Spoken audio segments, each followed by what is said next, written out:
Hi, boys and girls in first grade. I'm going to read more from our book, The One and Only Ivan. It says, page 23, the chapter title is called TV. My visitors are often surprised when they see the TV Mac put in my domain. They seem to find it odd, the sight of a gorilla staring at tiny humans in a box. Sometimes I wonder, though, isn't the way they stare at me sitting in my tiny box just as strange? My TV is old, it doesn't always work, and sometimes days will go by before anyone remembers to turn it on.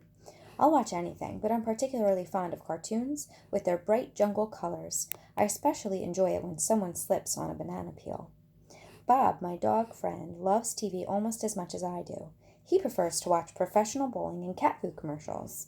Bob and I have seen many romance movies, too. In a romance, there is much hugging and sometimes face licking. I have yet to see a single romance starring a gorilla. We also enjoy old Western movies. In a Western, someone always says, it ain't big enough for the both of us, Sheriff. In a Western, you can tell who the good guys are and who the bad guys are, and the good guys always win. Bob says Westerns are nothing like real life. Next chapter is called The Nature Show.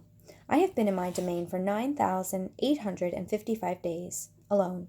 For a while, when I was young and foolish, I thought I was the last gorilla on earth. I tried not to dwell on it, since it's hard to stay upbeat when you think there are no more of you. Then one night, after I watched a movie about men in black hats with guns and feeble-minded horses, a different show came on.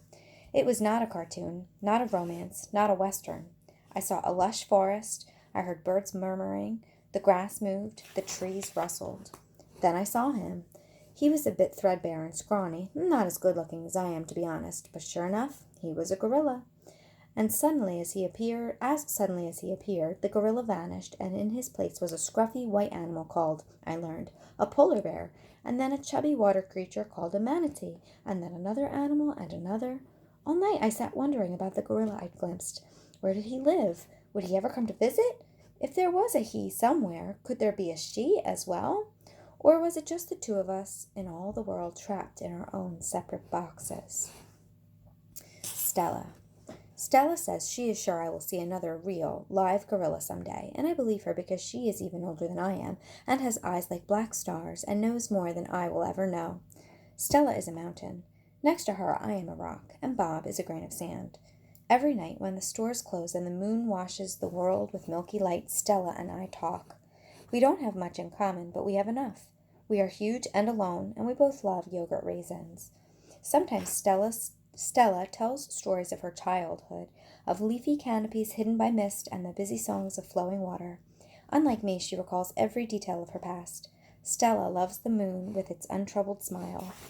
I love the feel of the sun on my belly. She says, "It is quite a belly, my friend," and I say, "Thank you, and so is yours." We talk, but not too much. Elephants, like gorillas, do not waste words. Stella used to perform in a large and famous circus, and she still does some of those tricks for our show. During one stunt, Stella stands on her hind legs while Snickers jumps on her head. It's hard to stand on your hind legs when you weigh more than 40 men. If you are a circus elephant and you stand on your hind legs while a dog jumps on your head, you get a treat. If you do not, the claw sticks come swinging.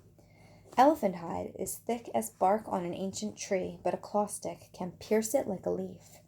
Once, Stella saw a trainer hit a bull elephant with a claw stick. A bull is like a silverback, noble, contained, calm like a cobra is calm. When the claw stick caught in the bull's flesh, he tossed the trainer into the air with his tusk. The man flew, Stella said, like an ugly bird. She never saw the bull again. Oh, I'm sorry. I'll show you a picture. That's Stella.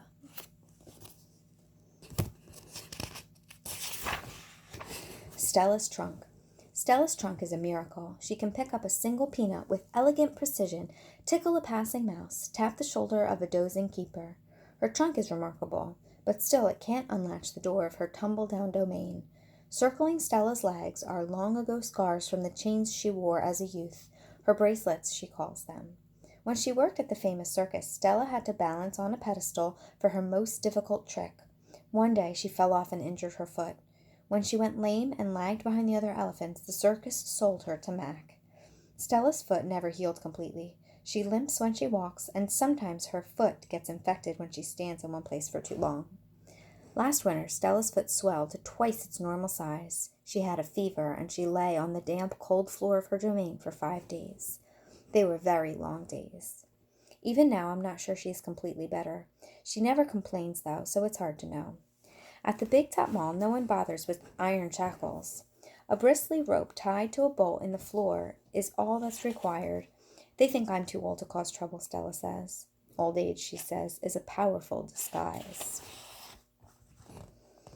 A plan. It's been 2 days since anyone's come to visit. Mac is in a bad mood. He said we are losing money hand over fist. He says he's going to sell the whole lot of us. When Thelma, a blue and yellow macaw, demands, "Kiss me, big boy," for the 3rd time in 10 minutes, Mac throws a soda can at her. Thelma's wings are clipped so she can't fly, but she still can hop. She leaps aside just in the nick of time. "Pucker up," she says with a shrill whistle. Mac stomps to his office and slams the door shut. I wonder if my visitors have grown tired of me. Maybe if I learn a trick or two, it will help. Humans do seem to enjoy watching me eat. Luckily, I am always hungry. I am a gifted eater. A silverback must eat 45 pounds of food a day if he wants to stay a silverback. 45 pounds of fruit and leaves and seeds and stems and bark and vines and rotten wood. Also, I enjoy the occasional insect. I'm going to try to eat more. Maybe then we will get more visitors. Tomorrow, I will eat 50 pounds of food, maybe even 55. That should make Mac happy. We're going to end there for today. See you later, and we'll read some more together soon. Bye for now.